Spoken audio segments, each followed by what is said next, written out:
Let's take you to India now, where a severe second wave of COVID-19 is threatening to overwhelm the country's health systems, leaving people fighting for hospital beds, oxygen and medicines. Many parts of the country are under lockdown, including the nation's capital, Delhi. Nationwide, there have been 1,761 deaths in the last 24 hours. That is the highest death toll in a single day so far. On Tuesday, the Health Ministry reported 259,170 new infections. That is the world's highest daily rate. It has reported daily infections above the 200,000 mark for 6 days. And the country now accounts for about 1 in 3 of all new cases, according to the WHO. To date, more than 127 million people have been vaccinated. We will hear from our correspondent in Delhi in a moment, but first, Yogita Lamai reports now from outside a crematorium in Uttar Pradesh. While we've been here, every 20 minutes to half an hour, we've seen an ambulance come in, bringing dead bodies in. We've seen families who say they've been waiting here for 14, 16 hours to perform the last rites of their loved ones. The surge they're seeing here is because of the coronavirus crisis. I've been speaking to people here who talk about their struggles finding hospitals, finding healthcare for their loved ones. A man told me that he had to go to 3 hospitals. Finally, his mother was admitted into the 4th, but by then it was too late, and on her death certificate it says brought dead, and today he's brought her here to perform the last rites. This is happening not just in Ghaziabad, where I am, but in many parts of India, as it's in the grips of a fierce second wave of the coronavirus pandemic.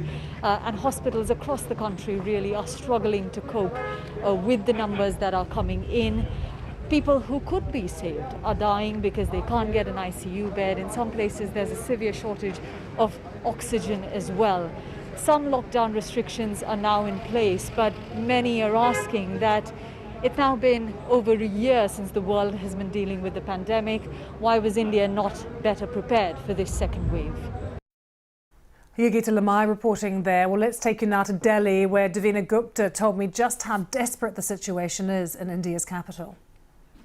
It's a race against time, Lucy, to save as many lives as possible, because right now in Delhi, a lockdown has been announced till Monday, and that's citing the public health emergencies and the challenges that Yogita pointed out of lack of oxygen supply, lack of beds in the ICU, and lack of crucial drugs to save lives. In my own neighborhood, I can tell you what these numbers mean. At least 4 families have been infected because of coronavirus, and these include children as well. A 29-year-old who struggled to get a bed in the hospital last night. I've been speaking to some of the senior administration officials in public hospitals as well, and one of them told me that the situation is so serious that patients are just lying in ambulances which bring them to the hospital for days, waiting for a bed inside the hospital, and doctors are trying their best to cater to them. Another doctor told me what Yogita pointed out is a reality in hospitals as well, that mortuaries are running out of space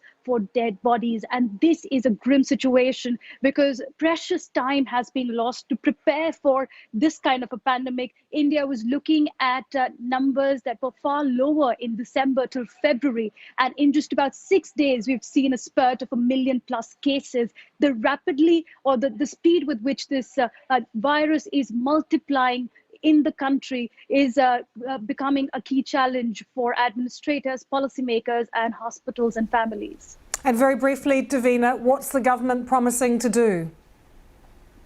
We've seen, Lucy, yesterday, 2 landmark decisions. One was to ensure there's a lockdown in Delhi, at least, and some other cities are also following the same route for a week-long lockdown, at least right now. And also, we've seen some oxygen supply that is crucial to be made available to certain cities, and trains for oxygen cylinders are being run, special trains in cities like Mumbai as well, to tide over the situation.